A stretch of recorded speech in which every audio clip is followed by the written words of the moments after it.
प्रभु तेरी वाणी जीवन की रोटी, नैनों की ज्योति अंधेरा मिटाती।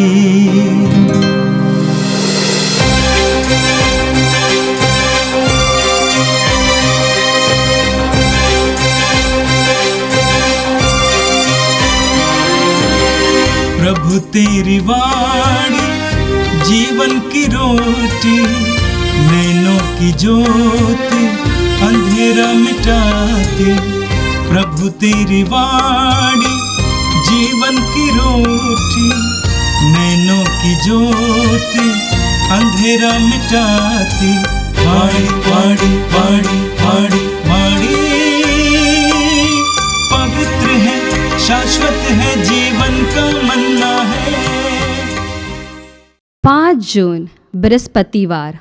पहला पाठ प्रेरित चरित अध्याय 22 पद संख्या 30, अध्याय 23 पद संख्याएं 6 से 11 तक। तुम लोग रोम में भी साक्ष्य देना है। दूसरे दिन कप्तान ने पौलुस के बंधन खोल दिए और महायाजकों तथा समस्त महासभा को एकत्र हो जाने का आदेश दिया, क्योंकि वह यह निश्चित रूप से जानना चाहता था कि यहूदी पौलुस पर कौन सा अभियोग लगाते हैं। तब उसने पौलुस को ले जाकर महासभा के सामने खड़ा कर दिया। पौलुस यह जानता था कि महासभा में 2 दल हैं, एक सदुकियों का और दूसरा फारिसियों का। इसलिए उसने पुकार कर कहा, भाइयों, मैं हूँ फारिसी और फारिसियों की संतान। मृतकों के पुनरुत्थान की आशा के कारण मुझ पर मुकदमा चल रहा है।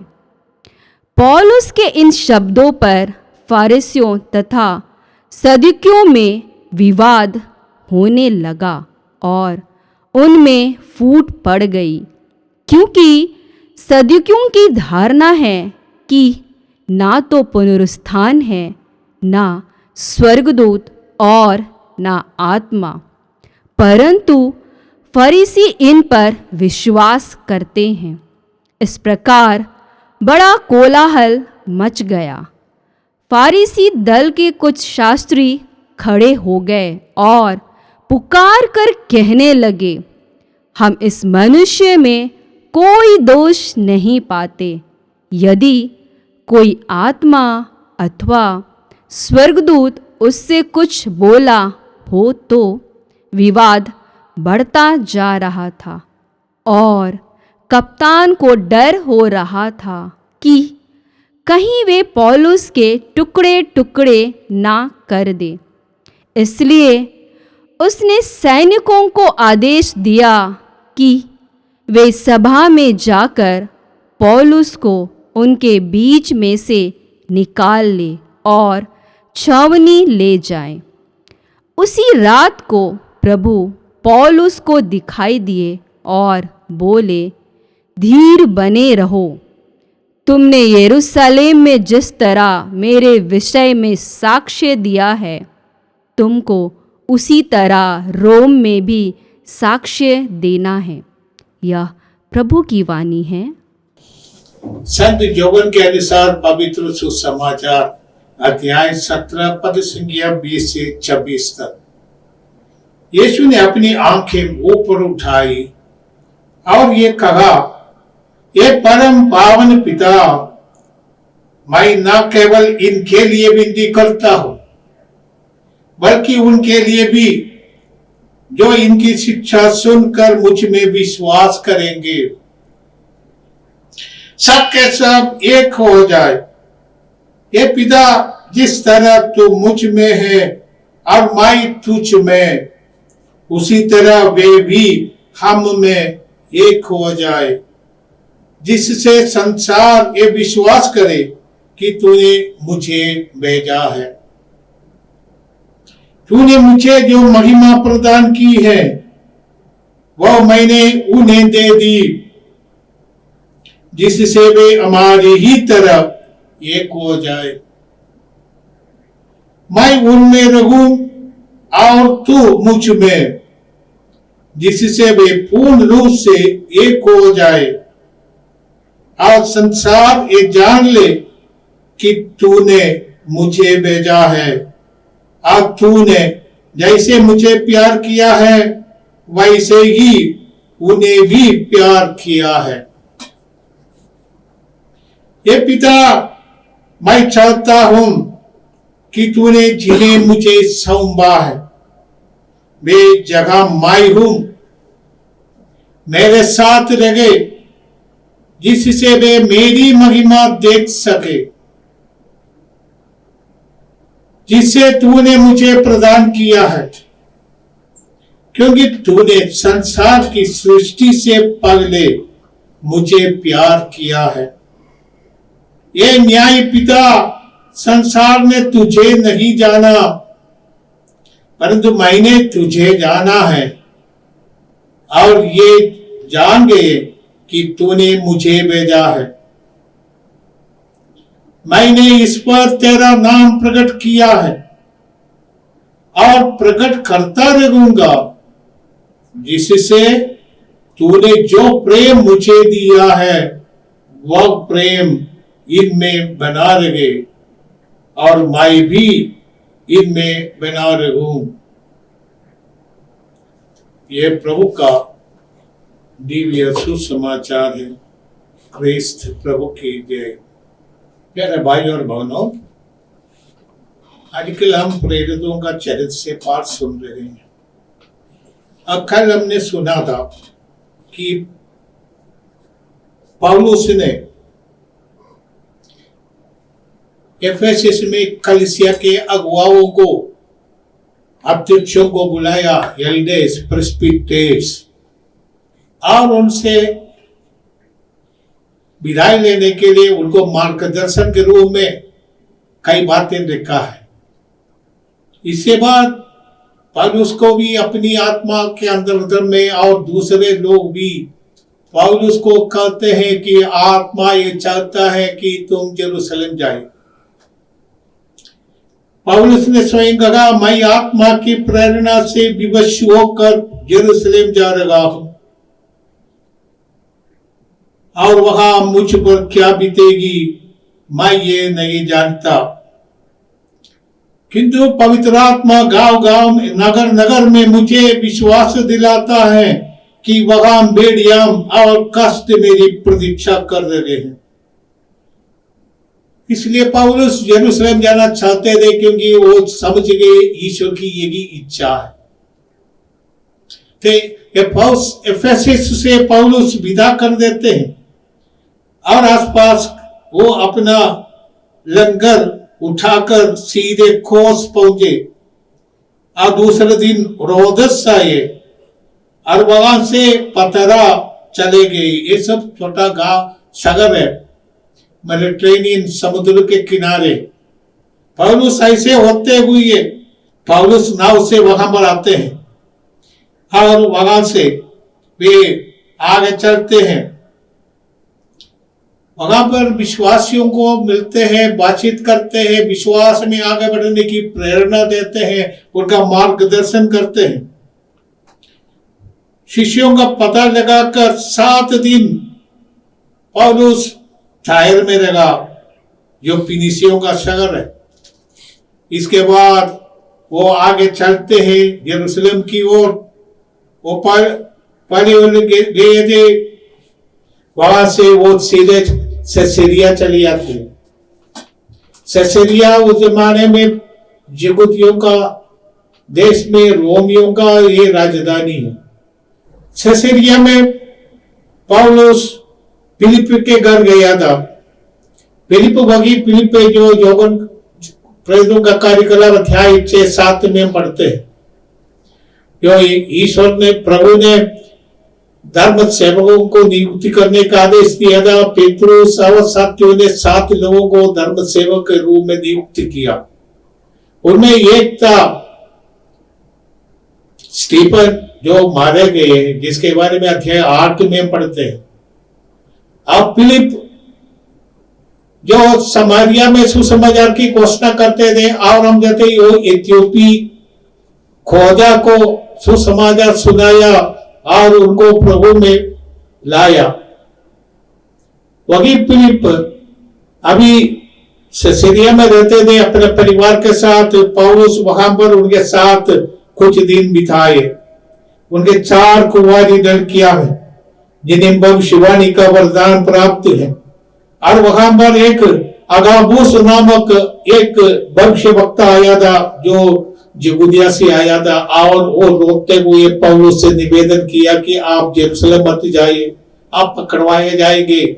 और इसलिए पौलुस ने कहा, आप लोग क्या कर रहे हैं? आप रो रो कर मेरा मन तोड़ने की चेष्टा क्यों कर रहे हैं? मैं प्रभु यीशु के नाम के कारण यरूशलेम न केवल बांधने बल्कि मरने के लिए भी मैं तैयार हूं।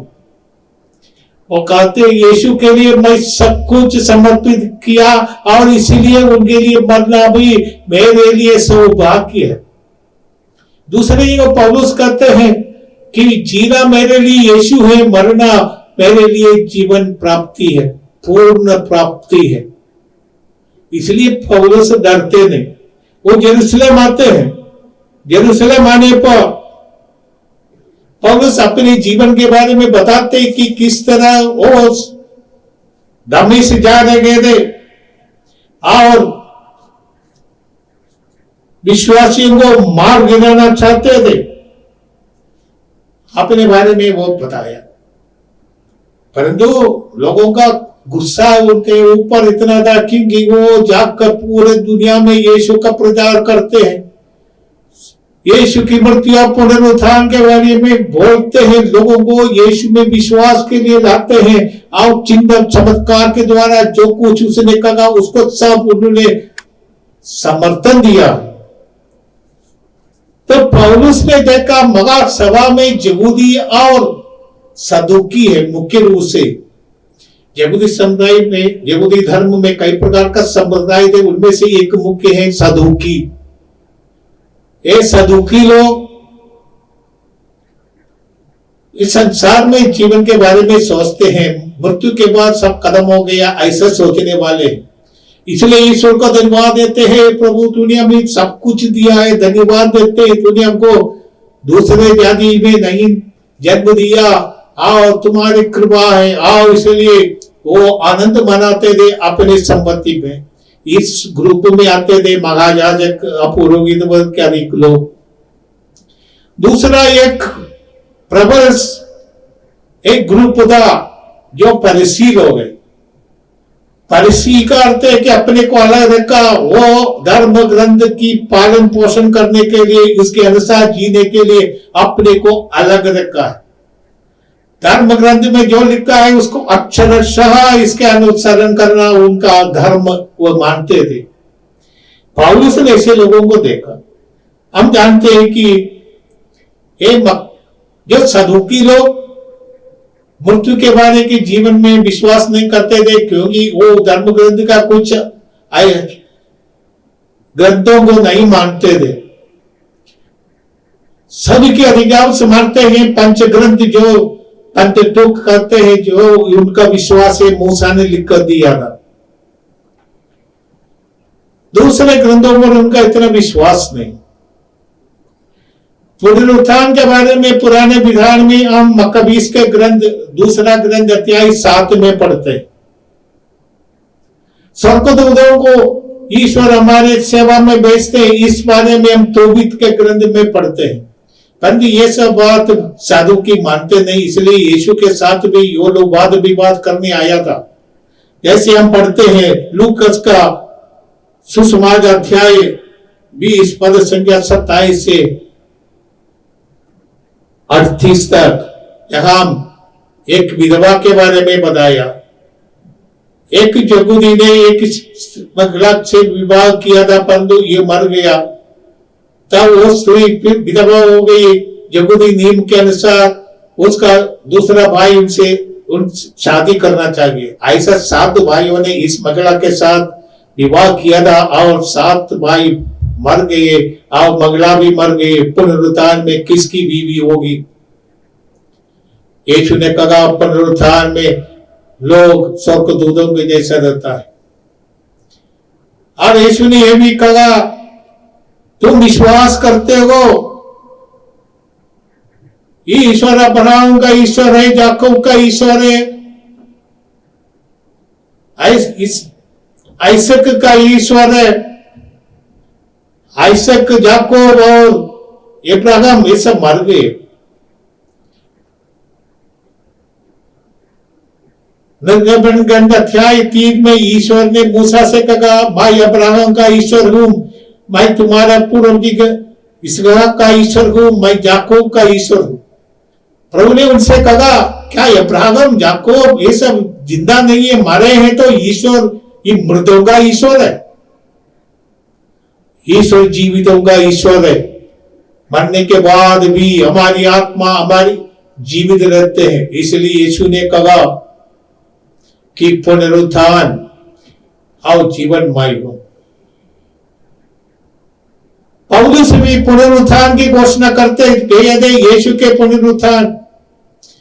पौलुस ने अपने अनुभव कहा दमिश्क के रास्ता में जो हुआ, तब फरीसी लोग जो महासभा में यहूदी महासभा के सदस्य है, जो फरीसी है, पौलुस का समर्थन करने लगा।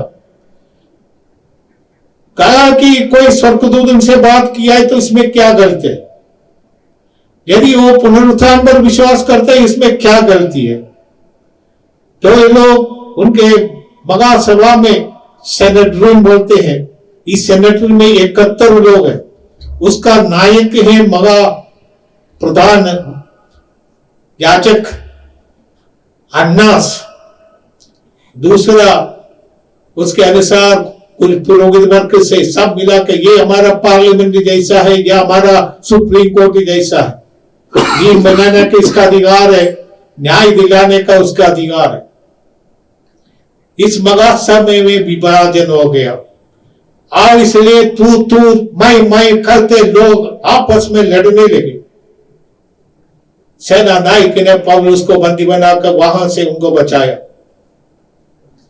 और जेल में डाल दिया था, उनका खूब पिटाई किया था। परंतु पौलुस ने कहा मैं रोमी नागरिक हूं, रोमी नागरिक का ये अधिकार है, उसको कोई पीट नहीं सकते। रोमी नागरिक होने के लिए उनको एक टैक्स देने की जरूरत नहीं। पौलुस ने कहा मैं रोमी नागरिक अपने जन्म से हमें प्राप्त हुआ है। दूसरे लोग वो पैसा देकर नागरिक बन सकते हैं, जैसे आजकल ट्रंप सागर ने बोला कि 50 लाख डॉलर लाने वाले को उधर देने का नागरिकता दे सकते हैं। तो ऐसे ही था रोमियों का नागरिकता प्राप्त करने बहुत ठोस पैसा देना पड़ता। पौलुस ऐसे आज बच गई। आगे हम जानते हैं ईश्वर प्रभु ने पौलुस को उस रात पौलुस से कहा धीर बने रहो, तुमने यरूशलेम में जिस तरह मेरे विषय में साक्ष्य दिया है तुमको उसी तरह रोम में भी साक्ष्य देना है।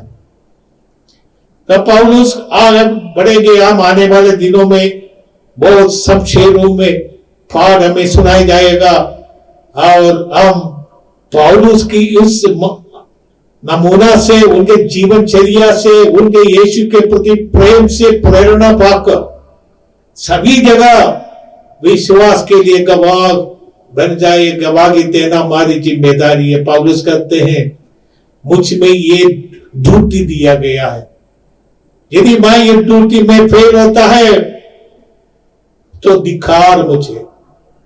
सुसमाचार की सेवा करना हर एक विश्वासी की एक ड्यूटी है। आज के सुसमाचार में भी प्रभु इस बात को शिष्यों के सामने रखते हैं। यौवन का सुसमाचार अध्याय 16। ये हम अंतिम बयानों के अवसर पर यीशु ने पिता से जो प्रार्थना किया, ये प्रार्थना हमें इस अध्याय में मिलते हैं। बीते दिनों हम इससे पाठ सुन रहे हैं। यीशु की एक ही प्रार्थना है पिता से, ये लॉर्ड्स प्रेयर, हम लोग ये पिता हमारे को लॉर्ड्स प्रेयर, प्रभु की प्रार्थना, प्रभु की विनती के रूप में मानते हैं। परंतु ये प्रभु ने हमें इसलिए दिया कि एक नमूना के रूप में दिया कि जब तुम प्रार्थना करते हो इस तरह प्रार्थना करो कि ये पिता तेरी महिमा हो, हमारी आवश्यकताओं को रखे और हमें बुराई से बचाए, इत्यादि इत्यादि प्रभु ने कहा। परंतु आश्चर्य प्रभु का अपनी निजी प्रार्थना है जो आज के पाठ में हमने सुना। इसका पूर्वार्थ में प्रभु यीशु अपने लिए प्रार्थना करते हैं, पिता तू मुझे महिमान्वित कर, तेरे नाम के लिए मैं सब कुछ करने वाला, मरने वाला है। यीशु के लिए पुनरुत्थान की महिमा है, क्रूस पर मरना ही महिमा। प्रभु ने कहा जब मैं ऊपर उठाए जाएंगे तब सब लोग को आकर्षित करेंगे।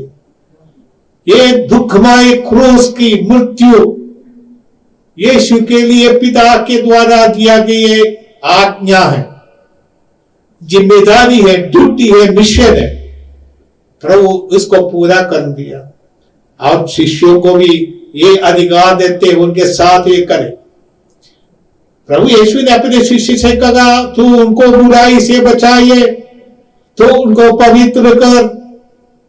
आज प्रभु विशेष रूप से करके उनकी एकता के लिए, जैसे पिता मैं तुम में है और तुम मुझ में है, ऐसे मेरा शिष्य भी एक हो जाए। यीशु की ये प्रार्थना अभी तक पूरी नहीं हुआ। आदिम कलीसिया से शायद हम जानते हैं कलीसिया को आजादी मिली, रोमी सम्राट कलीसिया को आजादी दिया था 313 में। इसके बाद जितनी भी मकसद हुआ था उधर कुछ लोग विरोध करते थे, अलग विचारधारा रखते थे, पर सबों को सम्मिलित करके आना ये तो हम लोग फेल किए। वाटिकन II की महासभा 1962 से 1965 तक जो चला था कलीसिया में नवीनता लाने के लिए, क्योंकि ये सब ढांचे बहुत पुराना हो चुकी है, नया बनाने के लिए कलीसिया ने निर्णय किया। इसका डॉक्यूमेंट सब बनाए, पर बहुत लोग आज भी विरोध करते हैं। संत विदा फ्रांसिस ने कोशिश किया कि वो सिनोड ऑफ सिनोडालिटी सेवा करवाने, एक साथ जुड़ के जाने। यीशु की प्रार्थना एक केवल विश्वासियों की एकता नहीं है, मैं समझता हूं पूरे मानव की एकता। प्रभु ने कहा मेरा और भी भेड़शाला है, ये भी मेरे भेड़े। सब लोगों को एकत्र करना, प्रेम में, भाईचारा में, प्रभु में विश्वास करने वाला यही जिम्मेदारी है। और हम अपने परिवार में शुरू करें एकता, प्रेम। भाई भाइयों के बीच इतना तनाव है, विशेषकर संपत्ति के मामले में, पति पत्नी के बीच बहुत तनाव रहते हैं। ऐसे परिवार में भी जब संघर्ष, तनाव है, विभाजन है, तब पूरी कलीसिया में इस तरह की विभाजन होती रहती है। हमने होते कितना जो ढल है, विश्वासियों का, ईसाइयों का, ये कई चर्च है। अब पेंटेकोस्टल वालों का ये चर्च की कोई गिनती नहीं कर सके, हर एक पास्टर अपना चर्च बना देते हैं। चाहे कि सब एकजुट हो जाए, सब धर्म के लोग, सब देश के लोग, प्रभु की यही कामना है, वही ईश्वर का राज्य। आइए हम प्रार्थना करें। ये प्रभु धन्यवाद देते हैं पौलुस के नमूना के लिए। उसने यीशु को उतना प्यार किया, उसने पूरे दुनिया में जो उनके जानकारी की दुनिया है 3 बार भ्रमण किया, विश्वास का वरदान दिया, लोगों को ईश्वर का प्रेम की गवाही दे दी, और आज वे यरूशलेम में अपने लोगों के बीच यीशु के लिए साक्षी दे रहे हैं। आखिरी में उनको मरना पड़ेगा, परंतु ये विश्वास का वरदान उन्हें मिला है, जो मिशन उनको मिला है उसको पूरा करने के लिए उसने अपने को समर्पित कर दिया। ये कहता है अभी मैं जीवित न हुई, यीशु मुझ में जीवित है। प्रभु पूरे कलीसिया के लिए प्रार्थना करते, जितने भी कलीसिया है, विश्वासियों का समुदाय है, आओ किसी भी प्रकार का संप्रदाय, ये सबों को ये जिम्मेदारी है कि हम एक बन जाए। ये प्रभु हमारी ये जिम्मेदारी है, सब मानव को एक बना दे। भाईचारा, प्रेम, इसका सबसे मूल यही है कि मनुष्य मनुष्य बने। ईश्वर ने मनुष्य को अपने प्रतिरूप में बनाया है। हर एक इंसान को चाहिए कि वो पाप और बुराई से मुक्त होकर ईश्वर का प्रतिरूप अपने अंदर बनाए। प्रभु ये बगान करवा दे, हम हर एक व्यक्ति को ईश्वर का प्रतिरूप बनाए, हमारे जीवन में बुराई निकाल दे, तब हम यीशुमय हो जाते हैं।